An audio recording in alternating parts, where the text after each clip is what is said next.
বাচ্চারা ডিম একদম খেতে চায় না। খেয়ে নাও। দেখতেই পাচ্ছ বন্ধুরা, বাচ্চাদের ডিম খাওয়ানো নিয়ে খুবই সমস্যা। তাই এই ডিমটাকে আমরা যদি কিছু আকৃতি দিই তাহলে বাচ্চারা অনায়াসে খেয়ে নেয়। তো চলুন আমি ডিমটাকে একটা র্যাবিটের আকার দেবো। তো কীভাবে বানাচ্ছে আপনাদেরকে দেখিয়ে দিচ্ছি। আমরা এখানে প্রথমে ডিমটাকে সেদ্ধ করে ভালো করে ছাড়িয়ে নিয়েছি, এরপর একটা ছুরির সাহায্যে কেটে নিয়েছি নিচের অংশটা, এরপরে একটু অল্প করে পেছনের অংশটা কেটে নিয়েছি আর উপরের অংশটা একটু কেটে নিয়েছি।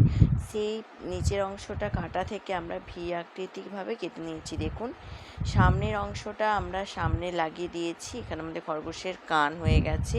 এবং দেখুন পেছনের যে অংশটা আমরা কেটেছিলাম সেটা ওই ভি আকৃতির এখানে লাগিয়ে দিয়েছি, এখানে আমাদের খরগোশের লেজ হয়ে গেছে। এরপর একটা কাঠির সাহায্যে টমেটোর সস দিয়ে আমরা চোখ বানিয়ে নিয়েছি।